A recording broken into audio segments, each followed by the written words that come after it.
Yes, y'all. Yes, y'all. I'm old school, but I keep it funky fresh, y'all. And this is deep, y'all. I'm from the deep, y'all. And what you get is what you motherfucking see.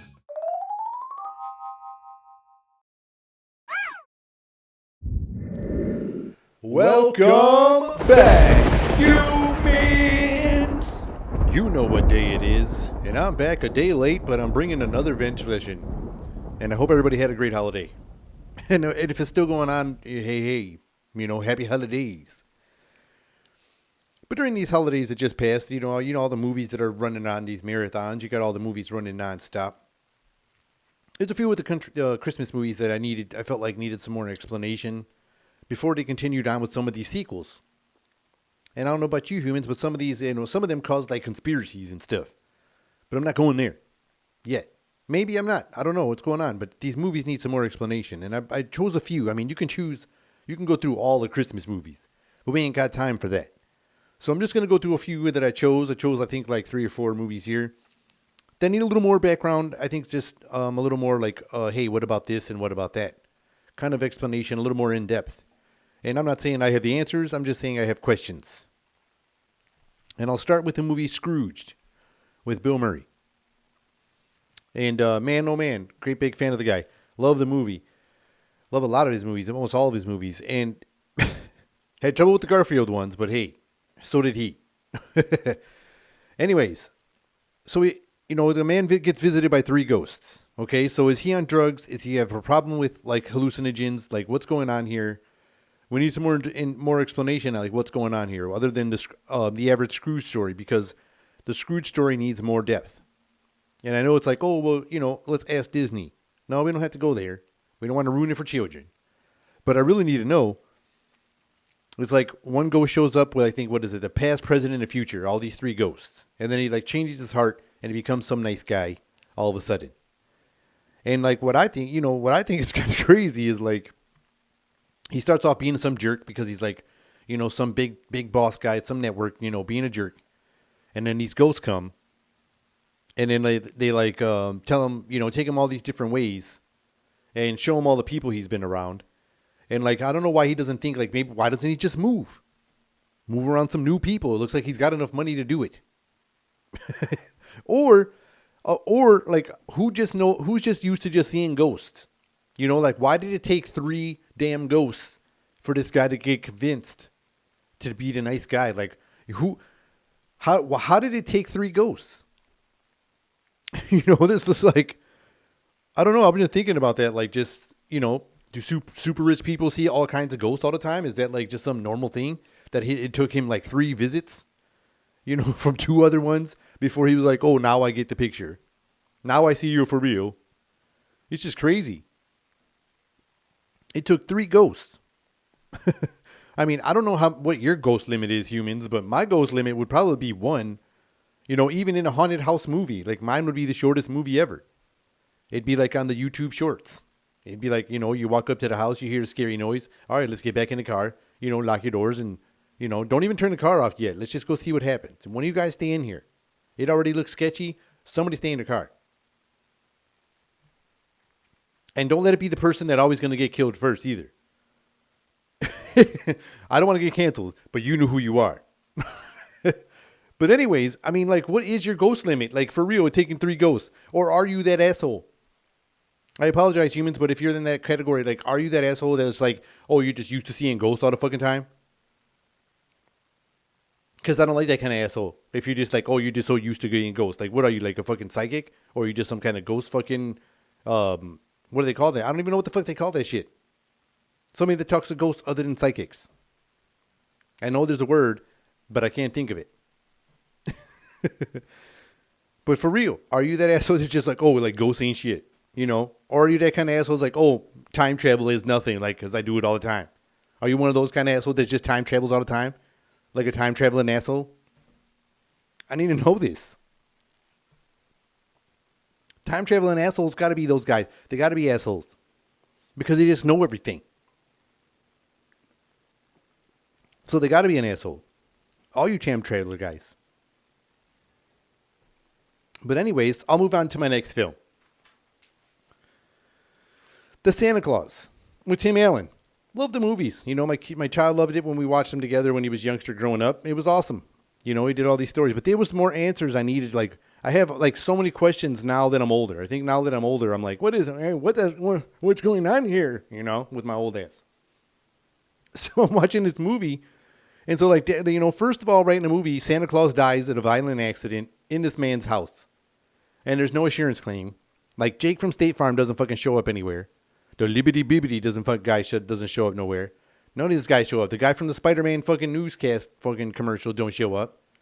You know, Peyton Manning in there fucking singing in his fucking tour bus with the country guy. Nobody shows up in this shit first, and then they don't call nobody. My man disintegrates in the front yard, and there's a card in there that, you know, I also think the card in there, what pisses me off in there is like a trap.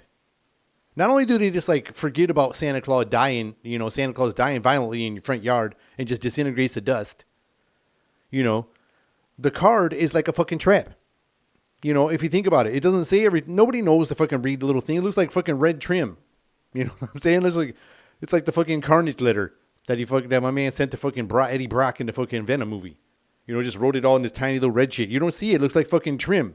It just says, put on the coat and you'll get the answers. Or they'll know what to do. So it's like, okay, what do we do? This guy just disintegrated. You're panicking. Your son just saw my man fall to the ground. Hopefully there was no blood, and he just like disintegrated. And the coat said, the fucking card says, put it on, and you'll see and the answers will come. It doesn't say like put it on, and you're gonna be trapped as Santa Claus. It doesn't fucking say that shit. Would he have done it? You know, because would he have done it being, you know, before he was already experiencing what Santa Claus was like, if he knew he was going to be trapped as Santa Claus? Would he have put the coat on? Because it was only when he experienced being Santa Claus and what it was, you know, he experienced being like what it was like to be him and, you know, doing all these things. It was when he decided to keep wearing the jacket.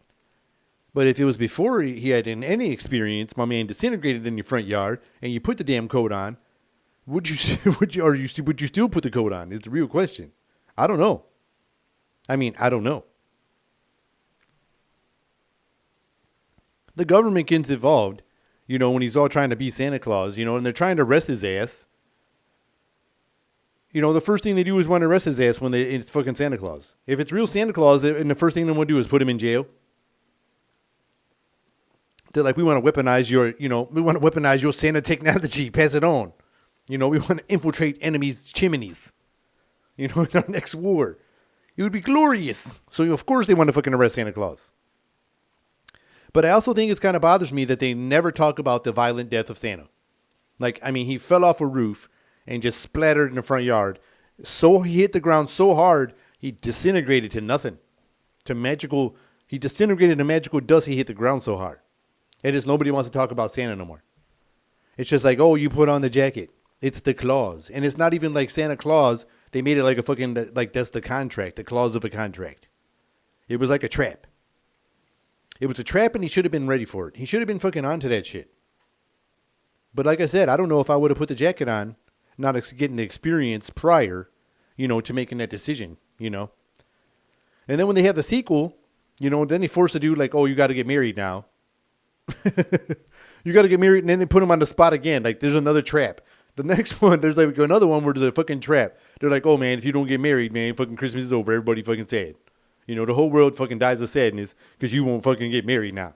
So then you're like forced into a fucking marriage, you know. And then you marry your kid's brutal enemy. Or brutal enemy, sworn enemy. For the first off. It's crazy, man.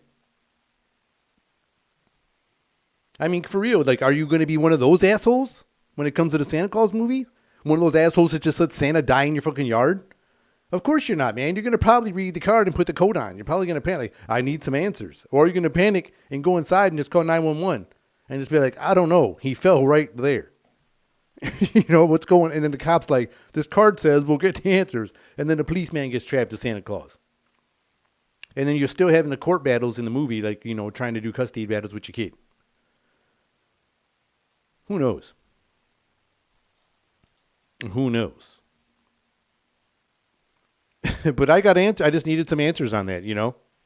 Like I said, these movies need some more. We're in an information age. We need more answers. We're in this information age, and we need lots and lots of answers. Too many millions of dumb questions. So I got another film here. Someone kind of debate if this was a Christmas movie, but I don't care. I think it is. And it's the Die Hard film. Die Hard movies. McClane, New York cop comes to, LA cop or New York cop, goes to visit his wife. And he goes to this building and they're having their Christmas party. Little did he know there was going to be a terrorist attack on Christmas or Christmas Eve or whatever. And then he goes there and he happens to be the most highly skilled police officer I've ever seen. And people are against the police right now, but man, that dude was I never seen a police officer train that much unless it was only a cop movie. You know what I'm saying? You get a cop pulled over and you're like, whoa, you got a lot of dead weight. Some cops mostly park that dead. I'm not saying they're not going to, have capabilities. I'm just saying they don't look like, that kind of capabilities. Bruce Willis style. Advanced hand combat, explosives, weaponry crazy advanced weapon training, and all this crazy survival training. He could just fight barefoot in the winter, in a tank top, in some khakis, and just beat everybody in the whole building. And what's up with that one dude that just all of a sudden gets all coked up that he brought all this coke for this fucking, Christmas party to get all wild. Decide to see, fuck it, man. I'm gonna just fucking do it while I'm doing it anyway. Gets all coked up and it's decides he's got all the answers. I'm gonna solve this, everybody. Just relax. Your man's got this. When he's all fucking coked up and he ended up killing his ass. What's up with that dude? Here's his backstory. How, we need more to that. That should be another prequel movie. My man getting the drugs and then it ends the whole, whatever his being that asshole type. He's one of those assholes. He's one of those assholes that going to party with himself and party that shit by himself. He was one of them guys. One of them solo partying assholes. But who knows? But that's all I'm saying, man. It's kind of crazy, man. Oh my gosh. Now, my man and then the cops are out there watching outside in the parking lot. Don't even try to come in and let this guy just beat all these terrorists by himself. These terrorists come here. All of a sudden they just fucking, they got a whole plan. And they had their plans were spoiled by one dude, while the other guys were outside waiting to just take credit out there. Ain't that some shit? Ain't that some kind of assholes? You one of them kind of assholes? They're just gonna fucking stand there while them guys get all the fucking work done, and you're gonna take all the shine. Or one of those assholes gonna go in there barefoot and go fight some terrorists? I don't know. I just don't know. But if he's doing a good job, why interfere? That's my thing. If he's doing good, well, hey, man, let's just play it out. He's doing a good job. I guess let's just see what happens. Can you do that? I might be one of those assholes that might just want to see how it fucking plays out. Holy damn. And for my last one, Home Alone. Okay, of course it was coming. This one's followed by many conspiracies. But when you break it down, you almost can put the puzzles together to, man, this kid's going to be twisted, So let's break it down. Everybody knows the story. The kid goes out, big family vacation, 30 family members in this big-ass house. And who has a 30-room house all the time in Chicago? These guys just got one of them big cribs. It was like a fucking apartment complex, just one house, with one family there, the McAllisters. It was a big crib. That whole neighborhood had them. So I could see what happened. They saw the privilege. You was on the map of the lesser privileged. So anyways, the big family trip, and everybody's going crazy. Everybody's too involved, with themselves, pretty much kind of self-involved in the film. I don't know if that was one of the hidden messages or something like that. And everybody's all bananas getting ready to get their stuff. They get in there, get to the airport, get in the airplane, forget their kid. All right, they forget the kid. And you know what else happens in the whole fiasco. But at the end of the movie, you don't hear about no fucking, you don't see no child services. You don't hear the police, when they call the cops and the lady's tripping about, oh, we should send child services. We'll have your kid in the orphanage by the night. And she'd be like, the kid would be safe, maybe. I don't know. It depends where they put him or whatever. And I'm just saying, Like, and they don't say anything like that, but they let the kid stay by himself and, become, put this house all booby trapped. And it's just kind of wild to me.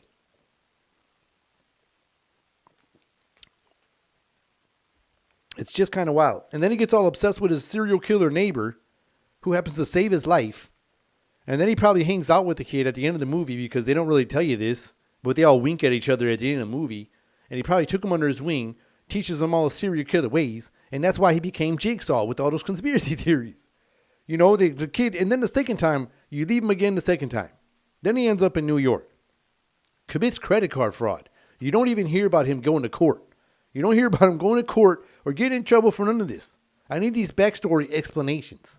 Like, he don't get in trouble for no credit card fraud and whatever kind of fraud he did, and you don't even hear about him going to, court to face these charges as a minor. It's kind of crazy. Or the therapy. He got abandoned by his family twice. And then finally, he had to have, like, child services involved because when you saw Home Alone 3, it was a whole new kid. So it probably took his ass, and just, like, replaced him without us knowing, Like, it wasn't going to be another cute little blonde kid that everybody loved and everybody kind of wanted to buy all the toys he had, and man, that kid sold some products. That's crazy about that too, man. That kid sold some products. When we was kids, we wanted all the stuff in those movies. We all wanted a BB gun as soon as he shot all them toys. And then back in the day when you saw those sport figures he was shooting, when I was a kid, those were like awesome. Those were like, they didn't even fucking move. And we thought they were a shit because they had like, it was like your favorite player. Whether in any sport, it was like fucking just posing. And my man would be making a catch, football player, baseball player. And those were like awesome collectors to have. If you still got those, save those gems because they probably hold some value. But everybody wanted those toys. You wanted the BB gun he had. You wanted stuff that all the kids had at the house. And then, you wanted, what else? Let's see what else. When the sequel, everybody wanted that recorder. Everybody wanted that little fucking recorder he had. I mean, if you didn't get it, you were going crazy. It was like when the first Nintendo came out. You was out. You was out as all the kid groups. If you didn't, what I'm saying? If your family couldn't afford that shit. You didn't have the fucking, what was it called? A Talk Boy. But it's kind of wild to me. Like I said, there was like so many things that would, could continue on the saga. Unless Jigsaw in those Saw movies was the saga of the McAllister family. Who knows? Who knows?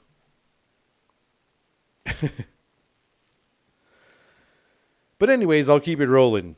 And I'm sure there was a lot of great moments over the weekend. And one of my favorites is when they showed, the Prez, Project 46, on a live phone call. And my man did the Let's Go Brandon right on the live phone call. And the president repeated it. He repeated it. He was like, yeah, let's go Brandon. Right on. Or something like that. And it was kind of awesome. I think that was really one of my highlights of the weekend. There was a lot of awesome sports and a lot of awesome family stuff. But also, that was a really good highlight. I couldn't get past it. It was like super exciting. He's getting more excited than like the Jake Paul fights now. Because you notice like after my man got knocked out the other day, or last week, or whenever the hell that fight was. I think it was last week. Exactly. You know what I'm saying? Exactly. You only talked about it for everybody talked about it for like one day. By Monday, nobody gave a shit.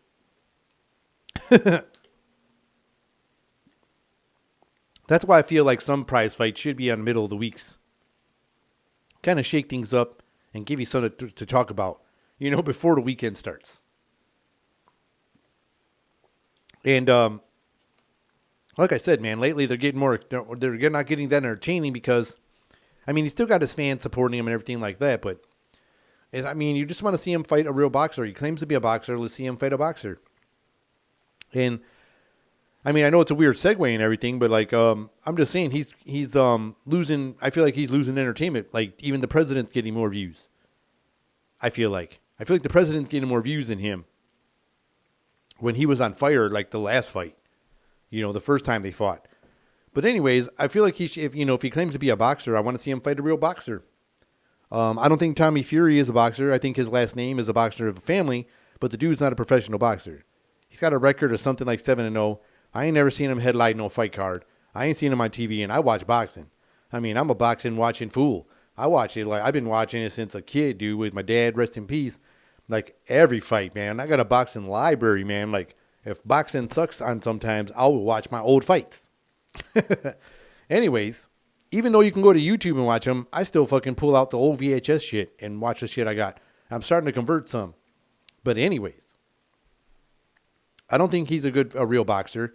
I would like him to see like a real, like I said, a real mid-level or even a top boxer. You want to see who you is, and you fight around 190 pounds. Well, like I said, Tom Fury to me is not like a real boxer. His brother is a real boxer. And it's not even like his half brother or whatever. And I think that was the real pressure is why he backed out, in my opinion. I think that's why he backed out, because I don't think his training was good enough. He was looking soft. And my man can, because Jake Paul can punch hard as shit. My man's got cannons. He can drop bombs. And so I think they were like, look, man, if you lose, you got to take that name off you. You can't have the Fury name. And my man was looking shitty. And so I think he backed out. That's just my opinion. But I want to see the kid box a real boxer. I mean, he's putting in the work. He's putting in a lot of work, and he's fighting these other guys that are just nothing. But it doesn't really, everybody's been, in my opinion, everybody he's fought has not showcased his boxing ability. Everyone has just been like, he's just been feinting and setting up that big shot. And he hasn't really boxed yet. I want to see him like box. If he's, because you see sometimes he'll let a little training out. And the training stuff looks better than when he's in the ring. So I would like to see him just go against a real boxer. I mean, there's a boxer out there right now at 190 pounds. And he's the most dangerous boxer at 190 pounds that nobody really talks about. And they don't want to talk about it because they're too busy protecting the little big superstar names. Like they are right now, they're protecting little baby boxers right now that are, because they got big names and brands right now. And my man doesn't have to have that. And he's still the only active fighter right now with 100% knockout, percentage. 100% KO percentage. Right now. The only one. So why don't Mr. Jake Paul step up and fight a real professional boxer? And he goes by the name of Artur Beterbiev. How does it go? Beterbiev. I think that's how you say it. Beterbiev. This dude, like I said, is the most dangerous boxer that nobody talks about. Beterbiev, that's how you say it. My man can drop bombs, and he's a really good boxer. He's undefeated. I believe he's undefeated, and he's just knocking fools out. Like that's all his fights are won by knockout right now. And if Jake Paul's a boxer, what would be a better benefit for the boxer right now that nobody talks about to get an opportunity to fight a big name in the entertainment business like Jake Paul? And I think it'd be a great clash. Beterbiev versus Jake Paul. I don't know what you think, humans. I think that fight would be way entertaining. It'd be a very good show because he's a legitimate boxer at 190 pounds. They're about the same size. Jake Paul is a boxer and, new professional boxer who hasn't really fought a professional boxer yet. And he wants to be in the boxing game. And I think this would be a great matchup, humans. Beterbiev versus Jake Paul at 190 pounds, exhibition, 8 rounds or however many rounds he wants to do.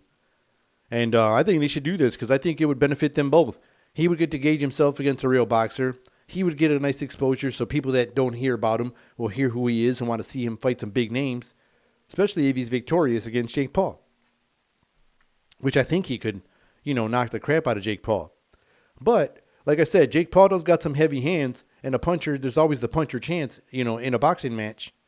And I have seen Beterbiev get hurt one time. I've seen him trade knockdowns with a fighter before, so it's not like he's got an iron chin. Like my man could still get knocked out by Jake Paul as well. That's why I think it would be a great fight because he's got a cannon. He ain't afraid to fight either. And it would be a great gauging of where he's at as a boxer. I think something like this would, win or lose, give Jake Paul like a big amount of respect, gauge himself where he's at against a real pro. My man over here would get some great world exposure because, him and his brother are fucking, world renowned. They're known, globally. So it'd be amazing. They probably know who they are in his country. You know what I mean? There's some big name kids, So I think it'd be huge. And like I said, he's got the most, I think he's like 100% knockout percentage in real boxing, not like YouTube boxing. So I think it would be huge. And I think they should set something like that up. I think it'd be great for the sport. And I hope I don't think, with this, like, where people are saying, oh, the fight's rigged, because somebody wins. If Jake Paul knocks my man out, holy shit, then he should really get some chances to fight some real names. And let's get it rolling, start putting him in there. If he wants to pursue it after that. But goodness, I think it would be a great matchup with his power and my man's, power also. I think it would be great.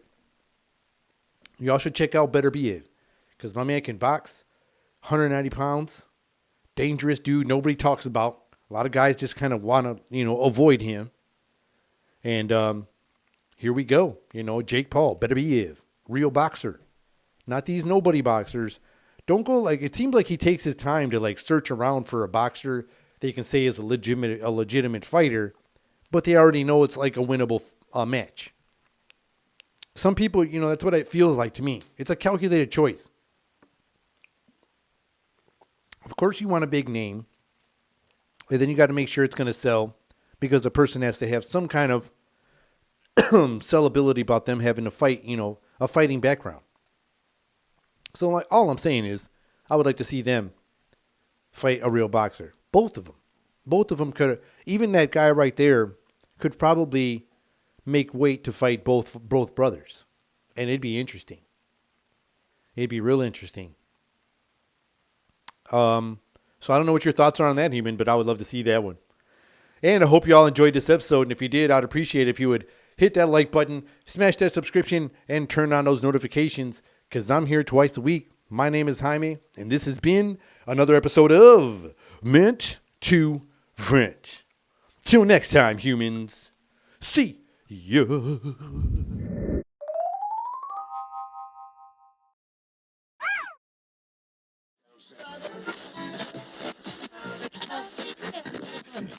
Yes, yes.